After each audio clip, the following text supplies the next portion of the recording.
blessed and a pleasant day to each and every one of us. Tayo po ay darako muna sa ating opening prayer, asking our gracious Holy Creator to be with us, for without His presence we cannot do anything. Aside from His presence, may it please Him to guide, lead, and bless us with an acceptable service with reverence and godly fear, for the privileged blessing to serve and worship Him this first Friday prayer and worship service. Tayo po ay manalangin.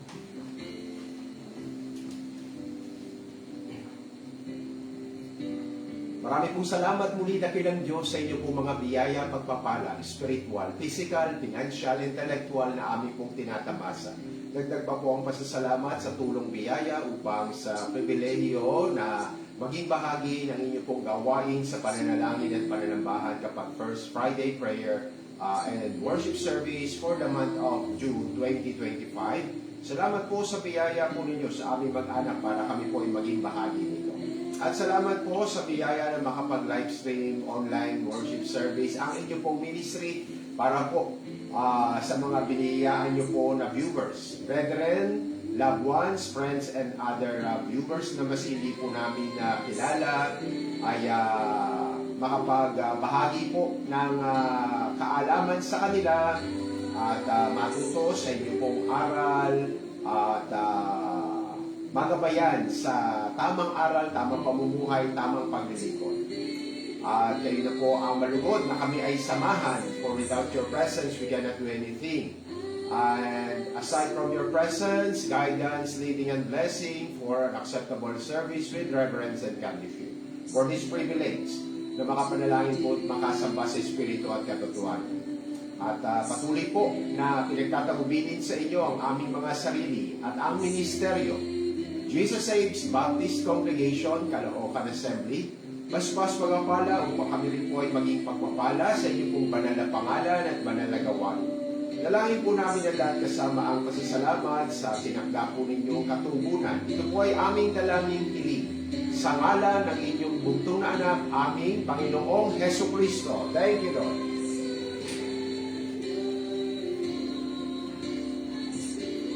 Bago po tayo dumako sa privileged blessing na meditation ng precious holy word of God, isang awitin po muna ang ating iandog ialay sa ating pong manlilika, sa ating pong manunubos, sa ating Panginoong Heso Kristo.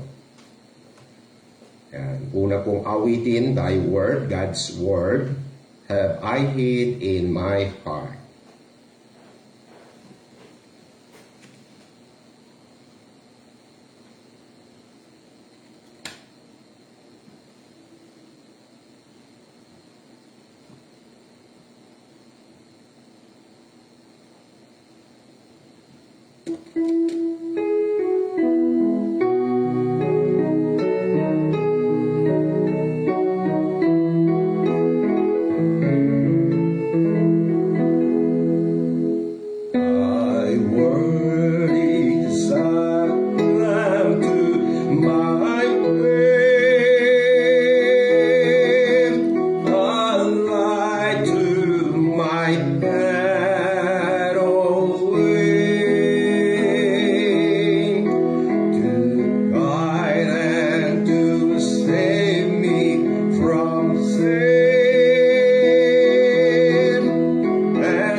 and forever night. Thy word have I hid in my heart, that I might not sin against thee. That I might not sin, that I might not sin.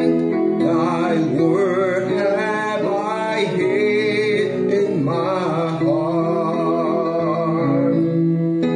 At morning, at noon, and at night, I ever will give thee praise, for thou art my portion, O Lord, and shall be through all my days. Thy word have I hid in my heart, that I might not sin against thee. That I might not sin, that I might not sin. Thy word have I hid in my heart. Him whom thy word hath foretold, the Savior and morning star, salvation and peace have been brought to those who have strayed upon. Thy word have I hid in my heart, that I might not sin against thee. That I might not sin, that I might not sin. Thy word have I hid in my heart. Yan, nawa po, maranasan natin ang biyaya kapinan po ng Panginoon sa mga tupa, maiukit sa isip puso ang kanyang salita, at dahil puso na po ang pinag-uusapan, ma-inlove sa Word of God, at sa pagmamahal po sa Word of God, makasunod sa tulong din po ng banal na Espiritu. Ang una po nating meditation, bago tayo dumako sa ating unang bahagi ng panalangin, nasa Psalms 18 po tayo.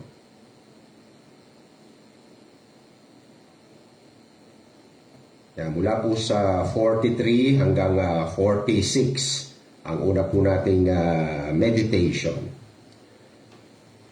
Thou, God, hast delivered me from strivings of the people. Yan. So, ang deliverance po, ang pagliligtas, maraming klase. Pagliligtas sa impyerno, before the world began na, ibigay na. Pagliligtas sa kasalanan, kapangyarihan ni Satan, kapangyarihan kakayanan ng self, yung body of sin, tsaka kaligtasan din po sa mga masamang tao, sa mga enemies of the Almighty's adversaries. So, meron ding tinatawag pong deliverance. Kaya hindi po nakafocus lamang ang deliverance lagi sa hell. Maraming uri po ng deliverance. At lahat po ng uri ng deliverance ay kaya ng Diyos, ay igawad, ipatupad sa kanyang mga hinirang. Yan. Mga inakot. Thou hast delivered me from the strivings of the people, and thou hast made me the head of the hidden. So, hindi lamang po ang protection ang kaya ng Diyos at tinakda ng Diyos sa mga hinirang, kundi pati promotion, exaltation.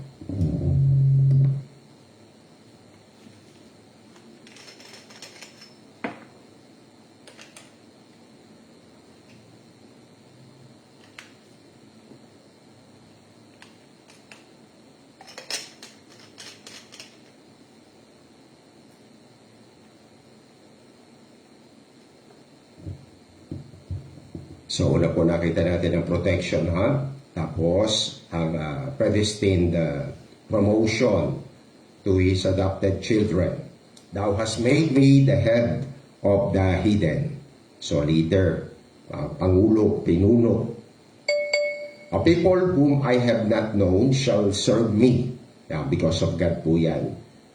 Naka-ordain, gawin niyang superior yung mga hinirang sons and daughters of God at subordinate yung mga hindi adopted children of God. Kaya napakapalad po kapag ang tao ay inampon ng Diyos. Hindi lamang siya saved from hell at isi-save sa sin. Ayan, may salvation from his enemies, tapos may promotion pa. As soon as they hear of me, the child of God, the Son of God, they shall obey me. The strangers shall submit themselves unto me. Lagi po yan because of God. The strangers shall fade away and be afraid out of their close places. The Lord liveth. Eternal po ang Diyos, kaya eternal na nabubuhay at mabubuhay. And blessed be my rock, other description sa kakayanan ng Diyos o sa katatagan ng Diyos, steadfastness of our Creator and Savior. And let the God of my salvation be exalted. Yan. So sa passage po ito, yan, 43 hanggang 46, ang mailalapat po natin na pamagat dun sa passage, sa mga verses ay praise and gratitude, papuri at utang na loob, are predestined good personalities of God's people. So muli po praise and gratitude, papuri, pasasalamat, kasama na nga ang paglilingkod. At sa pagtanaw ng utang na loob ay nakatakdang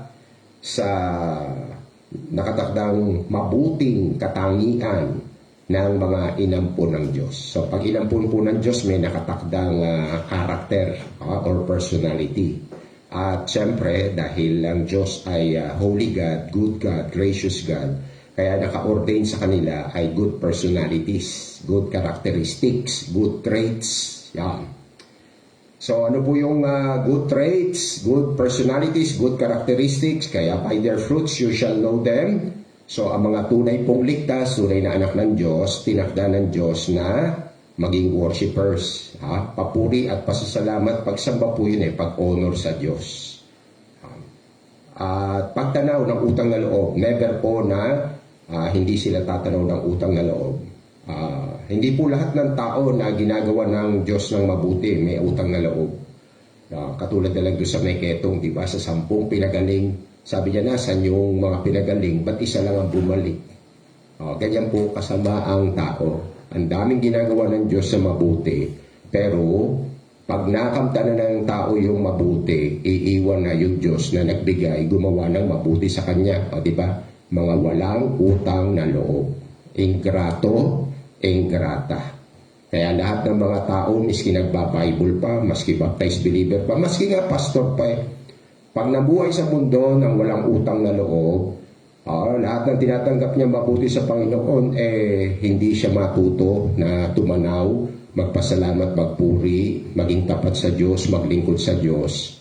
Hindi siya kasali sa anak ng Diyos.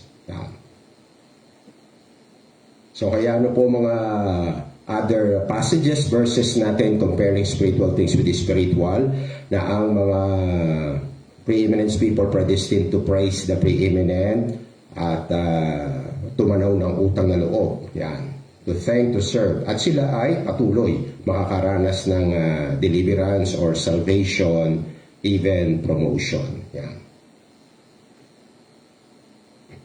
So muli po praise and gratitude. Yan. Are predestined good personalities of God's people.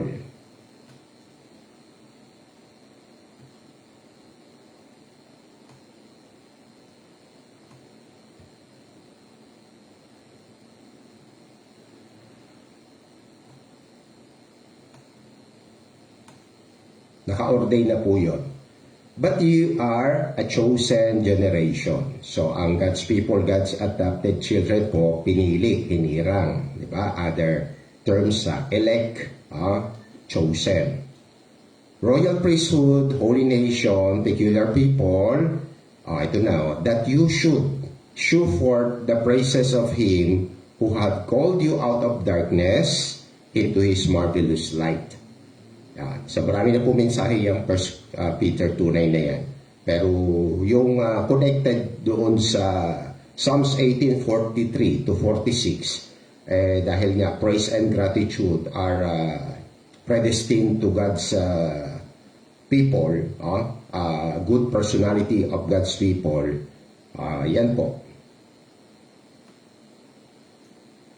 So pinili sila, hinirang sila, inampun sila ng Diyos, minahal sila ng Diyos para magpuri. Kaya yung pong mga hindi mag-grow, hindi magkakaroon ng interest para tumanaw ng utang na loob sa Diyos para sambahin ang Diyos, papurihin ng Diyos, at hindi maging tapat sa paglilingkod, pagpuri sa Diyos. Huwag ka magulat na pag namatay ka, hindi ka dalhin sa langit. So ngayon pa lang ay pinapaalalahanan ka na ng Diyos. Ang tunay na chosen, adopted children, elect, ay nakatakdang tumanaw ng utang na loob at para ipahayag yung manifestation ng kanilang utang na loob, yung gratitude, magpuri sa Diyos. Yan.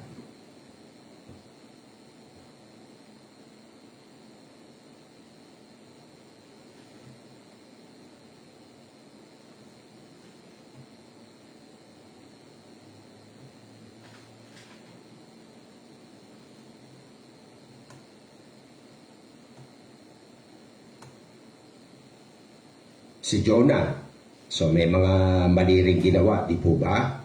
Pero hindi po siya namatay sa maling ginawa, maling ginagawa. So yun po yung mga chosen. Called out from darkness, may sinfulness. Yan. Pero hindi po mamamatay na walang utang na loob, hindi worshiper. Kung chosen yan, tatanggilin ng Diyos yung kasamaan yan. Ililigtas siya sa kasamaan niya na pagiging walang utang na loob at pagiging hindi mapagsamba. Yan. But I will sacrifice unto thee. Magsasakripisyo. Diba? May mga isusuko sa Diyos. May mga iiwan para sa Diyos. May tatalikuran para sa Diyos. Yan po ang mga chosen. Kaya yung mga baliktad, believer, pastor, abay Diyos ang tinalikuran, Diyos ang iniwan. Malabo po na chosen, elect, adopted children, or eternally saved. Yung mga ganong klaseng believers. So muli naka-ordain magsakripisyo. Ano ang sakripisyo? Meron kang tatalikuran. Meron kang iiwan. Meron kang iiwasan. Meron kang kamumuyan. So yun na lahat ng mga ayon ng Diyos, yun yung mga isasakripisyon mo. Yan. Kaya pagbaliktad, Diyos ang iniwan mo, malayo yun, di ba? Ako malaki utang na loob ko sa Diyos. Sa laki ng utang na loob, iiwan ko muna siya. Di ba? But I will sacrifice. Lagi po ang ligtas, naka-ordain, may isakripisyo. Yan. Kita niyo sila Peter, lambat, bangka, pangingisda, dagat, iniwan. James John, isinama pati yung tatay, iniwan. Yan. Kaya sabi nga ni Peter, kami, anong mapapala namin? Iniwan namin lahat. But I will sacrifice unto thee with the voice of, thanksgiving. Yan.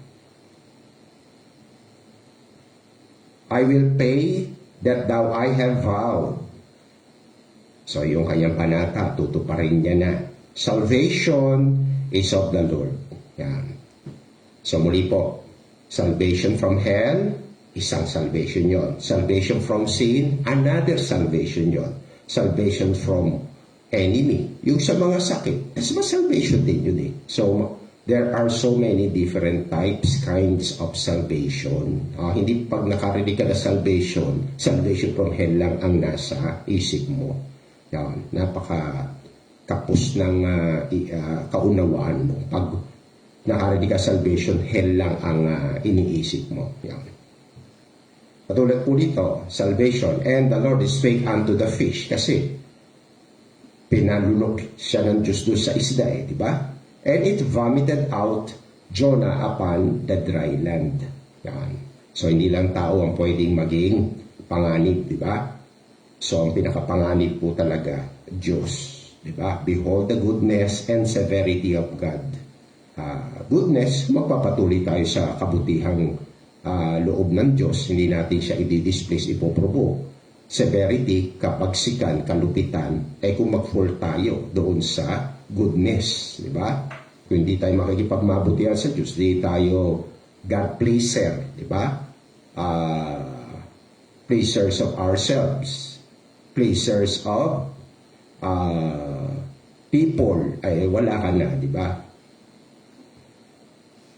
So, maski isda, mga insekto, anumang kalamidad, gagamitin ng mabagsik at malupit na Diyos kapag wala tayo sa kalooban niya. Yan. Kung hindi tayo tatanong ng utang na loob, yan, iba na gagawin niya. Sa kabutihan niya, di ba, pinasisikat ang araw, pinapaulan, nagbe-benefit maski weekend. Pero, pag napuno ang Diyos, naniningil din yun. Yan. Kita niyo mundo nilunod, Sodom Gomorra, sinunog. So, mayroon ding paniningil ang Diyos.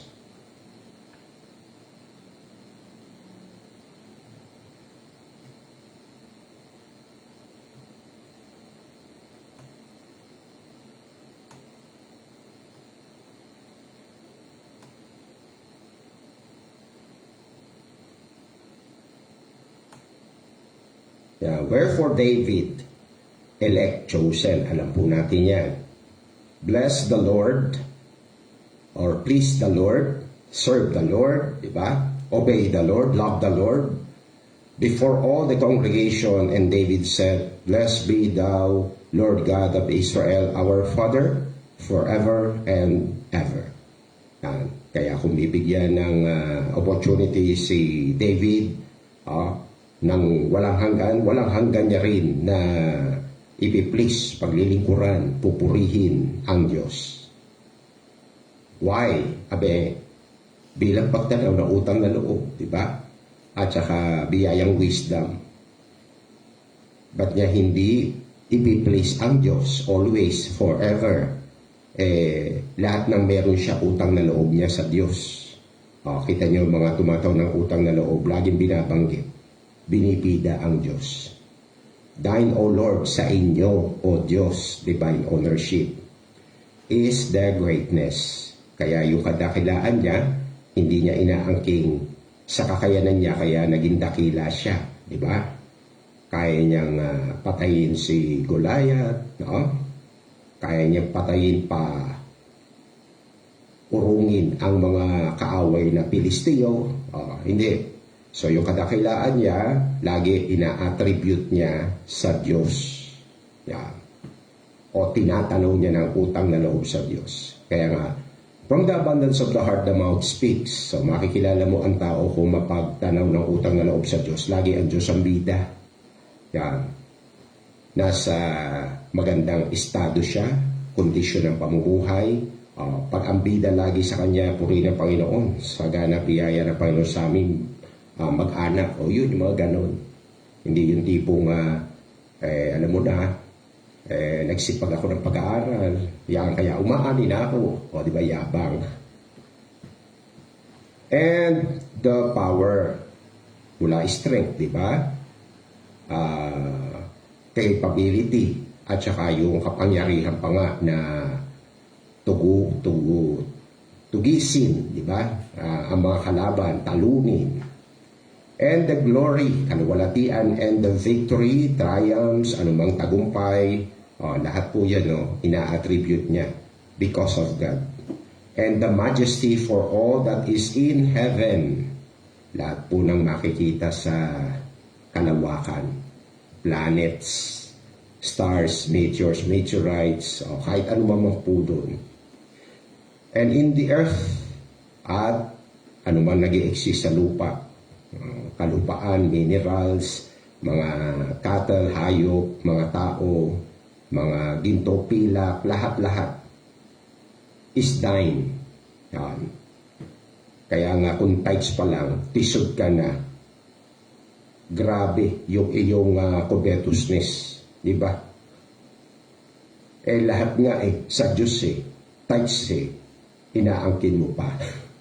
So hindi mo naintindihan. Tithes are the Lord's, including tithes. Pumasok tayo, walang dala. Aalis tayo, walang dala. Humihinga tayo, may lakas tayo dahil sa Diyos. Tapos pag biglang tithes, sasabihin mo, Old Testament yan. Yung pag-aari ng Diyos, pang Old Testament lang. Sa New Testament, sino na may-ari? Yung nagnakaw. Diba?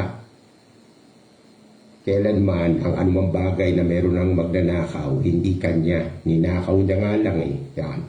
So, sino tunay na may-ari? Manlilikha, Diyos. So, kaya kung tithes, palang tisod ka na, kasama mo na mga first fruits, firstlings, firstborn, offended ka na.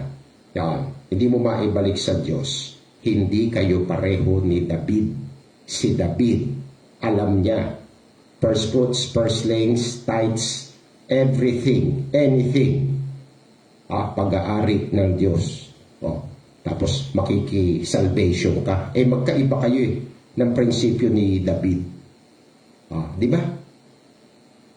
Sasabihin mo, Bible believer ka. Si David ang Bible believer. Ikaw, katiting lang sa Bible ang pinaniniwalaan mo, kapiranggot lang. Tapos mali pa ang intindi mo. Inuugma mo sa gusto mo lang intindihin. Thine is the kingdom, O Lord, and Thou art exalted as head above all. Hari na siya, pero alam niya may mas mataas pa sa kanya. Both riches and honor come of Thee. Kasi nga, di ba, Thanksgiving, chosen sila, hindi lamang isa-sanctify na gagawing sinless, kundi sila ay naka-ordain para magpasalamat, magpuri, lumuwalhati sa Diyos. Diba? Sa Isaiah, diba? Tatawagin ko yung aking mga anak, for I have created them for my glory. For God's glory lagi. Yan. Honor come of Thee, and Thou reignest over all, in control, sovereign God. And in Thine hand is power and might, and in Thine hand it is to make great and to give strength unto all. Ligtas, hindi ligtas. Tao, hindi tao. Pag pinag-usapan ng lakas, galing ito sa Diyos. Yan. Now therefore, our God, we, si David at yung buong kongregasyon ng Israel, we thank Thee and praise Thy glorious name. But who am I? Sa dami po ng kanilang handog,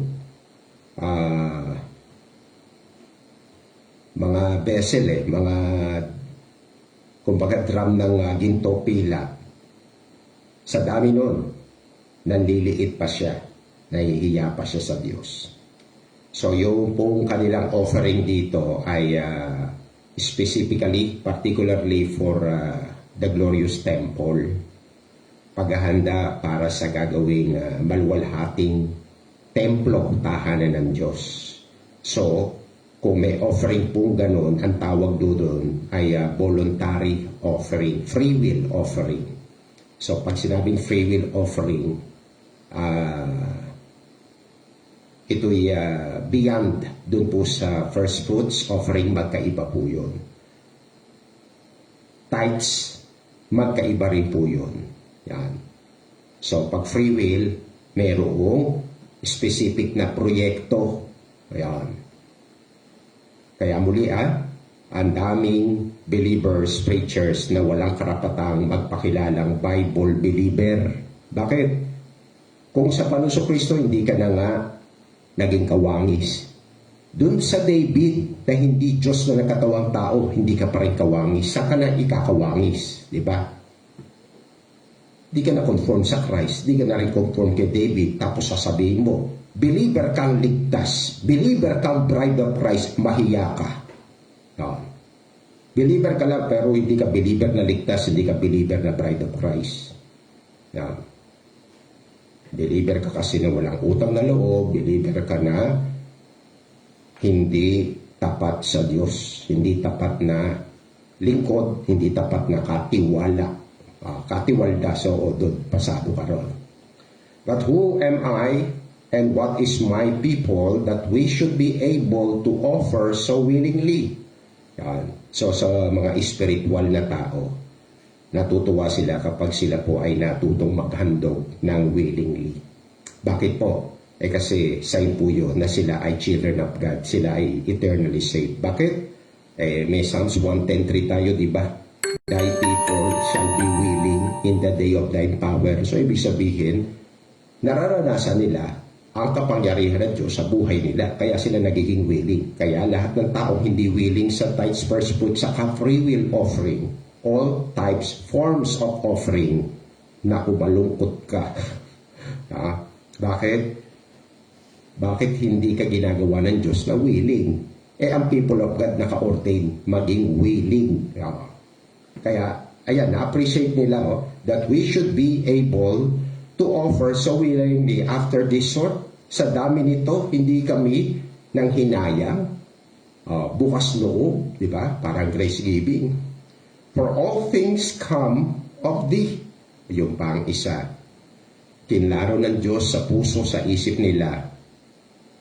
Lahat naman ng binibigay Diyos sa akin, kanino ba galing? Sa akin din divine ownership. So, yan po ang mga pupunta sa langit, ha?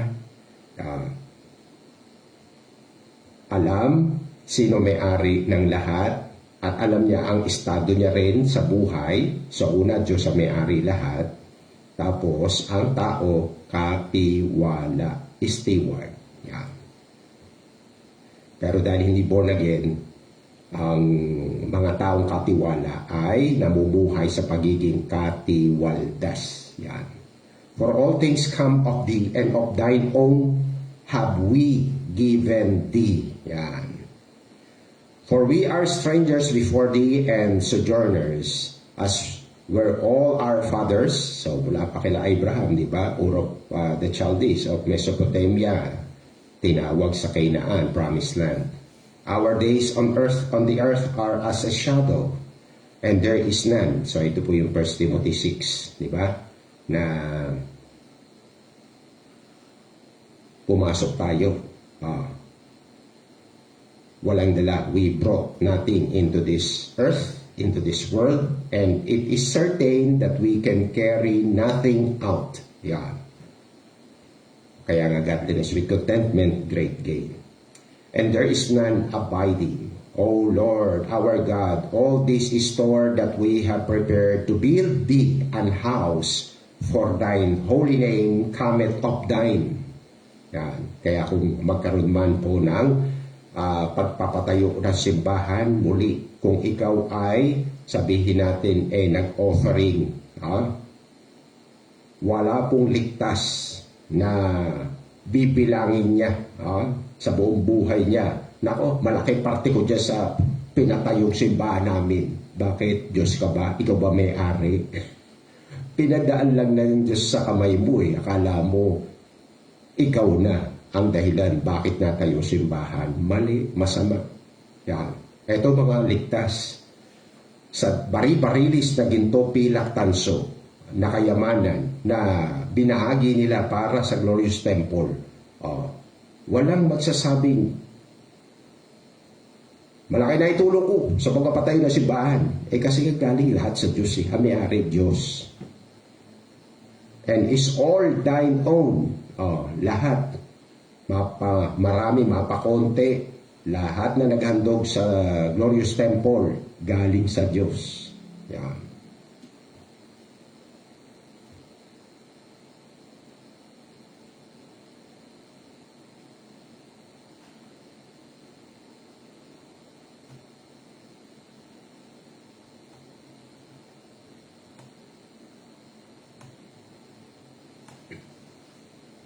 Revelation, future event.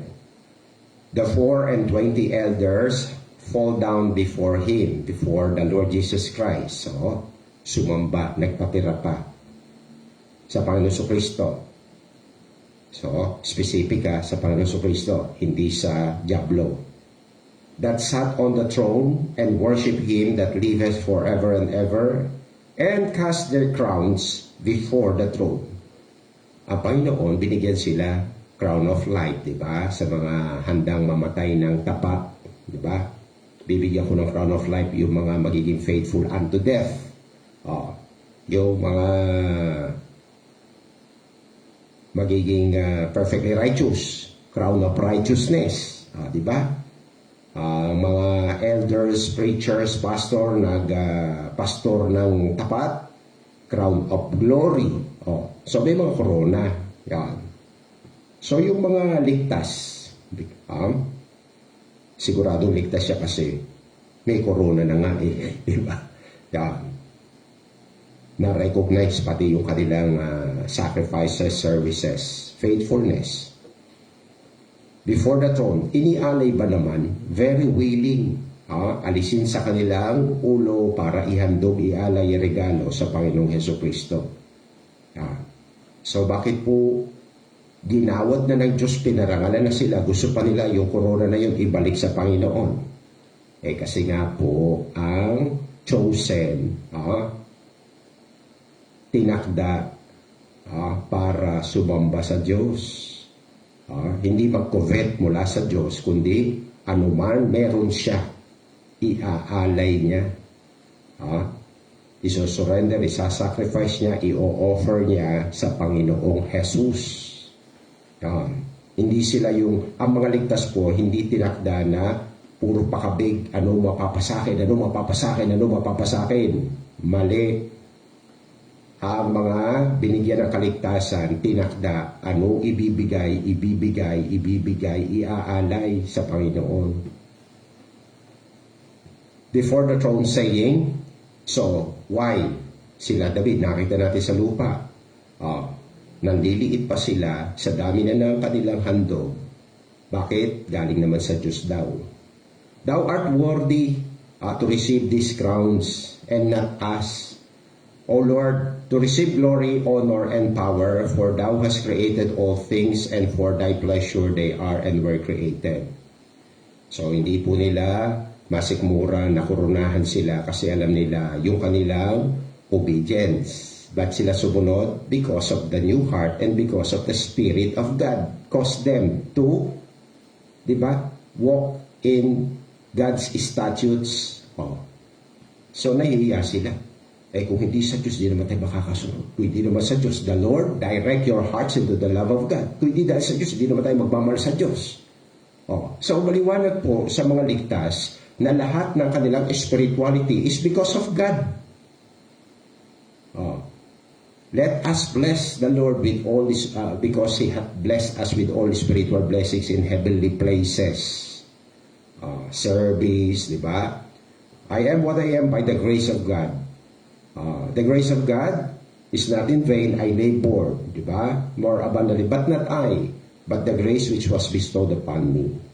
Bakit may nagpapagal?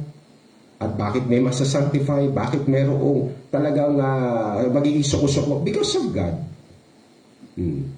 Kaya, ayan, hindi po kami karapat-dapat dito. Tinulungan nyo lang kami na sumunod, maglingkod, magmahal, magsakripisyo, magtiis hanggang wakas. Grace po lahat yun . Yan.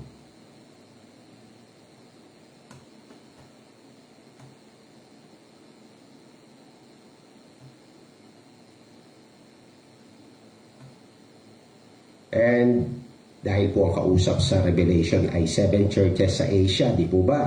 Yan. Anong future na nireveal ng Diyos sa Revelation kay Apostle John at nagagamit sa bawat henerasyon ng mga historical churches and has made us unto our God kings. So ang mga ligtas po sa New Testament, yung mga members ng historical church, sila po ay hindi basta citizens sa millennial kingdom o kaya sa langit. Hindi sila basta dwellers. Sila po ay mga officers. Yan. Katulad ng hari. Yan. Sacerdote, judges, hukom. Yan. So basta ligtas, kaya nga pinaghiwalay po sa Hebrews 12:23 yung to the General Assembly and Church of the Firstborn, di ba? Mga nakasulat sa langit, ba't pinaghiwalay pa? General Assembly, yun yung mga ordinaryong citizens sa millennial kingdom, sa heaven, pero merong mga opisyalis. The Lord Jesus Christ, King of Kings, Lord of Lords. Why, sino yung King? Sino yung Lords? O yung mga elect sa church. Yan. And priest, and we shall reign on the earth. Maghahari hindi lamang papasok sa millennial kingdom, maghahari pa. And I beheld and I heard the voice of many angels round about, and the throne and the beast or creatures and the elders. So rango din yun, di ba? Pastors, bishops. And the number of them was 10,000 times 10,000 and thousands of thousands. So baka ma-confuse kayo kasi sa Matthew 7 sabi ng Panginoon, few find it. Konti lang yung nakakasumpo ng buhay. Dito, thousand ang pinag-uusapan. Kasi po, in-include yung angels. Ang angels po, sabi, innumerable company of angels. Di ba? Hebrews 12:22. So nagkakaisa po, elect angels, elect believers, nagkakaisa sila saan? Saying with a loud voice, worthy is the Lamb that was slain to receive power. Lahat ng ating lakas, lahat ng ating kakayanan, lahat ng ating kapangyarihan, karapat dapat lang na maialay o magamit para sa kordero. Yan ang mga ligtas. Kaya ikaw ang lakas mo, sa mo ginagamit. Di ba? Sa pampasyal, hindi sa pagsamba, baliktad ka na. Di ba? Sa pagtakbo, sa sports, sa gym, doon nagagamit lakas mo. Sa pagsamba, nagagamit mo? Hindi ka na panlangit. Pag kinamatayan mo, na yung pahiram ng Diyos sa lakas mo, hindi mo ginagamit para sa Panginoon. Pumunta ka sa templo, sambay mo siya, lagot ka. Muli hindi ka kauri ng mga taga-Revelation 4, 10, 11, hindi ka rin kauri ng mga taga-Revelation. Puro panlangit ito Hindi ka kauri ng elect angels, hindi ka kauri ng mga elect believers. And riches, kita mo na, hindi lamang lakas, kakayanan, capability, pati kayamanan, sino ang may karapat-dapat na tumanggap? Ang Panginoon, di ba? Pinangakuan ng joint heirs with Christ ang mga elect. Saan gagamitin ng mga elect yung riches doon sa eternal riches sa langit? Yung inimpok na yaman, i-offer sa Panginoon. Kasi bago pa sila mamatay, use na sila to offer, to sacrifice, to surrender. Ano man meron sila na pag-aari ng Diyos, lagi meron silang willing heart to offer, di ba? And wisdom, yung talino mo sa mga ginagamit dahil nga sa goal mo na magpaka-talino, magpaka-first honor, di ba? Cum laude, magna cum laude, simbahan, wala ka. So, hindi ka pang ligtas, hindi ka pang langit. So, wisdom mo, earthly wisdom, worldly wisdom. And strength, and honor, glory, blessing. Kita nyo na, pag panglangit, sila ang nag-iisip ng mga maibibigay sa Panginoon, hindi mahihingi sa Panginoon. Katulad niya, mga tao, Pastor, pray for us, i-bless kami. Hindi ba pwedeng mag-pray ka naman na, Pastor, pag-pray niyo ako, maging blessing ako sa Panginoon? Di ba? Napaka-selfish na mga believers na papuntang impyerno. Lagi po yan. Lahat ng believers ay mananatili at mamamatay na selfish. Lagi ang gusto sila ang mabless. Pero kapag ligtas ang believer, darating ang time sa buhay niya, paano ba ako magiging blessing sa Diyos? Ano ba ma-offer ko sa Diyos, hindi yung mahihingi ko sa Diyos? O ikaw, nasang estado ka na bilang believer? Ano mahihingi sa Diyos o ano maihahandog sa Diyos? Nasaan ka na? So paalala sa iyo, ang mga tagalangit, yung tanging pupunta sa langit, eto, Christ is worthy of our blessings. Hindi yung puro asking for blessing. And every creature which is in heaven and on the earth, nagkakaisa, united. Saan? Hindi laging puro sila ang pakapig, kundi para mag-alay, magsakripisyo, maghandog, sumamba. And heaven, on earth, under the earth, such as are in the sea and all that are in them, heard I saying. Nagkakaisa. Elect na nasa langit, elect na nasa lupa, elect na mga patay na nasa ilalim ng lupa, nakalibig na, pambubuhayin mo mga yan, ano ang iisang adhika niyan sa buhay, pagpabala, karangalan, kalwalatian, kapangyarihan, be unto Christ. Hindi be unto us, di ba? Be unto Him. That seated upon the throne and unto the Lamb forever and ever. Walang katapusan kaming maghaalay, maghahandog. Ang mga believers, ganyan ba? Walang katapusan kaming sasamba. Tapos na nga di ba? Hindi walang katapusan. Tapos na siya sa pagsamba. Yan. And the four beast creatures sa langit said, yung sigaw nilang, lahat ialay, ibalik natin sa Panginoon. May nag-disagree? Ang sagot, basta panglangin. Amen. We agree. Na lahat, siya ay karapat dapat tumanggap mula sa atin. And the 24 elders fell down and worship Him that liveth forever and ever. So dito sa lupa, mga nasa langit, ano ang kanilang adhika, layon ng existence? To worship Christ, to glorify Christ, to serve, to offer whatever things, di ba?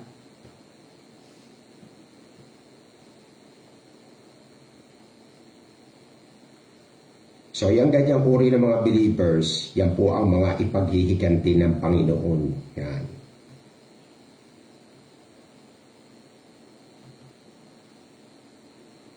Sila may karapatan doon sa Romans 8 na talata, if God be for us, who can be against us? Hindi po pang lahat ng believers ay right na gamitin yun. Sa mga worshipers lang, yung mga good, faithful, wise stewards, katiwala.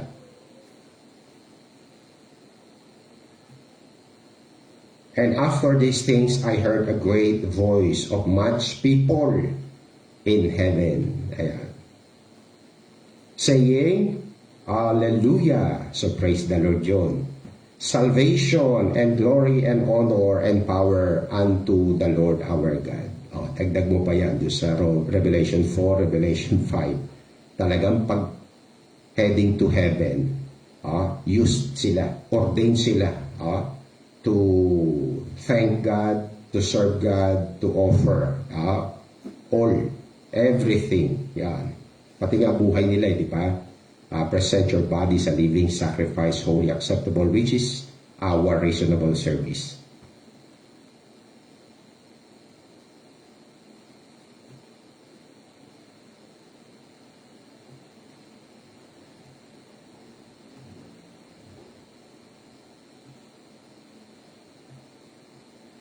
By Him, so through Christ, through God, therefore let us offer the sacrifice of praise to God.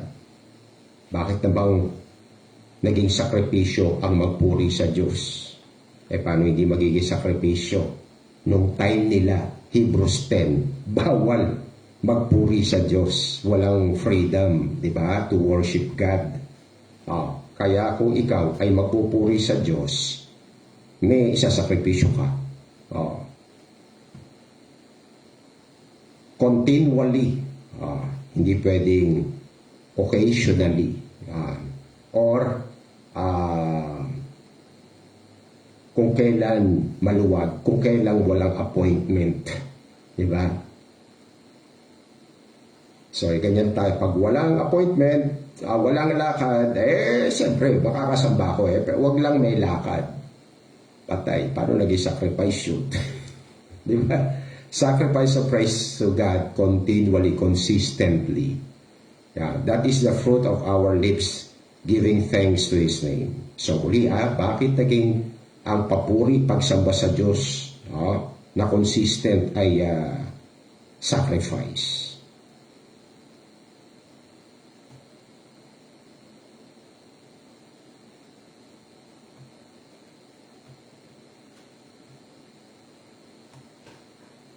For you had compassion of me in my bonds. So, bakit nagiging sakripisyo ang pagpuri o pasasalamat o pagsamba? Bawal nga. Anong consequence kapag ikaw ay sumamba sa panahon ng Hebrews 10? Kulong. In bonds. Diba? Imprisonment. Plus, may karagdagan pa. Took joyfully the spoiling of your goods. Kamkamin ang mga pag-aari niyang mga worshipper na yan. So, dadalo ka pa. Wala pa nga yung bawal Hindi na dumadalo mga believers yung pang bawal. Diba? Knowing in yourselves that ye in heaven a better and enduring substance. Kanina, diba? Mula sa Romans. Heirs, joint heirs with Christ, riches, crowns, ibinabalik sa Panginoon Kristo. Bakit? Makaligtas may maiipong yaman yan sa langit. Yan. So, bukod doon sa mga tithes and offerings nila, yung mga kinakamkam na ari-arian nila, yun, pandagdag pa yun sa pamalit ng Diyos sa better and enduring substance. Yan. So, nawalan ka na ba? Na confiscate na ba ang ari-arian mo dahil sa pagsamba? Hindi naman mangyayari yun Bakit? Samba lang hindi ka na pumase yung pang confiscation of your properties, possession. Diba? Kaya wala kang dapat alalahanin dyan. Ito yung mga ligtas, kaya hindi pwedeng hindi sila magpatuloy, continual na worship. Diba? Hindi mo naman ano yun linya yun, di ka naman tinakda doon. Yan. Sa continual sacrifice. Cast not away therefore your confidence, na ligtas na kayo, meron pa kayong eternal substance, eternal riches and wealth, which hath great recompense of reward. For you have need of patience, pagkakulong, di ba? Pagkamkamsaririan, that after you have done the will of God, to glorify God, to worship God, to thank God, to praise God, kahit bawal. Yeah.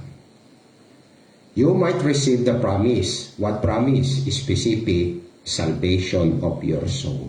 Yeah, di ba? For yet a little while, and he that shall come will come and will not tarry. Now the just shall live by faith. Hindi pwedeng positional. Living, walk. But if any man draw back, yan, sa takot mahuli, sa takot makulong, at sa takot makamkamang ari-arian, hindi na dumalo sa pagtitipon. Di ba? Kasi mahal niya sarili niya, ba't siya papakulong? Mahal niya rin yung kayamanan niya. Di ba? Bakit siya magpapasequester nung confiscate ng ari-ari niya? Ay, wag na. Ang dali lang naman ang gagawin. Wag kang dadalo sa pagtitipon. Yun lang naman ang kapalit. Oo, di ba? Hindi yun lang ang kapalit. My soul shall have no pleasure in him, but we are not of them who draw back. Never na maging magkatulad ang ligtas sa hindi ligtas na believers. pagligtas, never na umatras sa pagtitipon.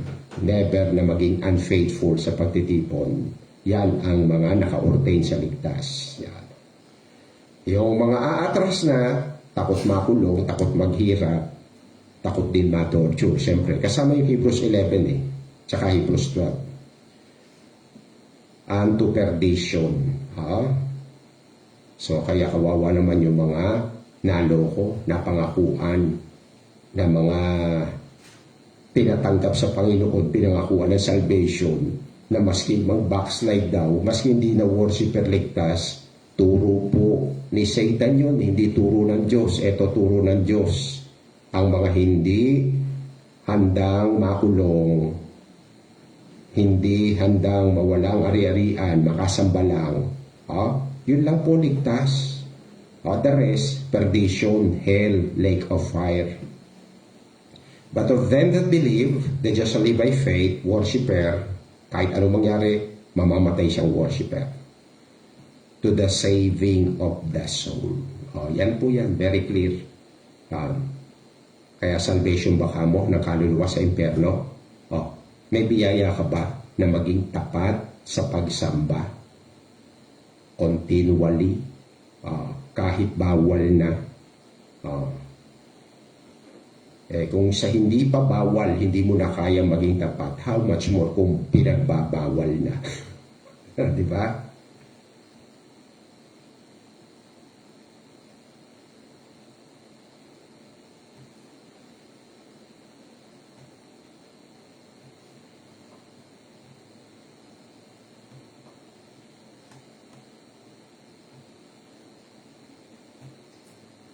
And when he was come nigh, even now at the descent of the Mount of Olives, the whole multitude of the disciples began to rejoice and praise God with a loud voice for all the mighty works that they had seen.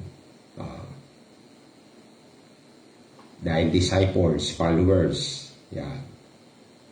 Pero nyo, sa may bahagi ng bundok ng Olibo, ang multitude of the disciples, hindi ba sa believers? At hindi ba sa multitude? Dumami na, followers. Ay nagpasimulang, wala pang bubong yan, bundok yan, wala pang aircon yan, pero pagligtas po, kahit sa mudalin yan, nagtipon, nagturo ang Panginoon ng salita ng Diyos, sumasaya sila. Kaya ganyan ba mga believers na nagke-claim ng salvation?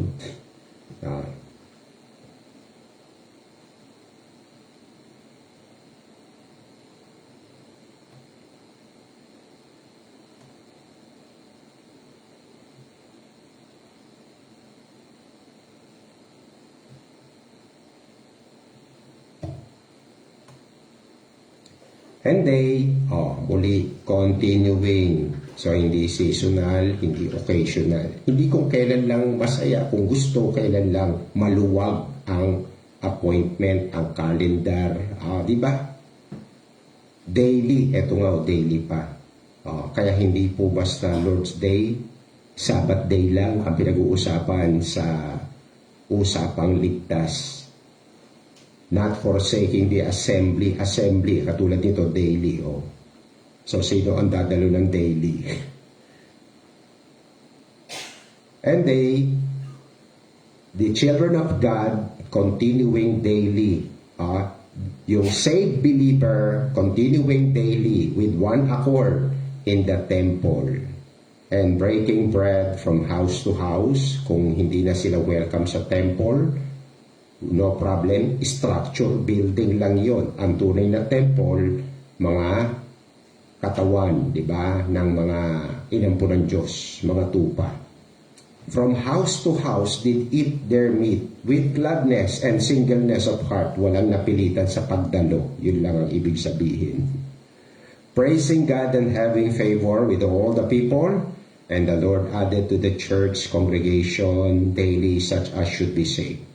Lagi po ang saved, set to serve. continual, hindi occasional, hindi seasonal, hindi yung kung available lang. They made themselves available always to God. Yan.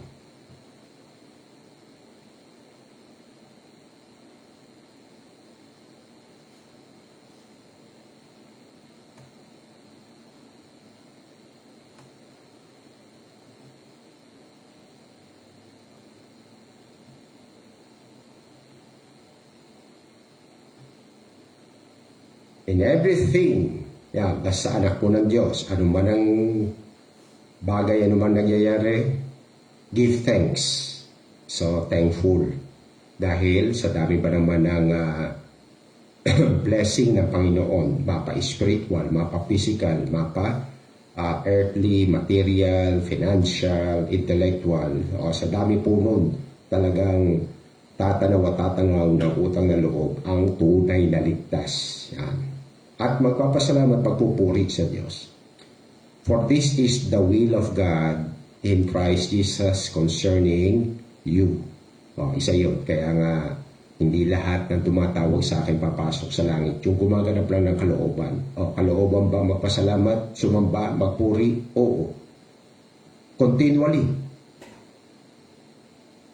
Kaya ba ng mga believer? Ginagawa ba ng mga believers? Hindi. Di ba? Kaya hindi lahat ng believers ligtas.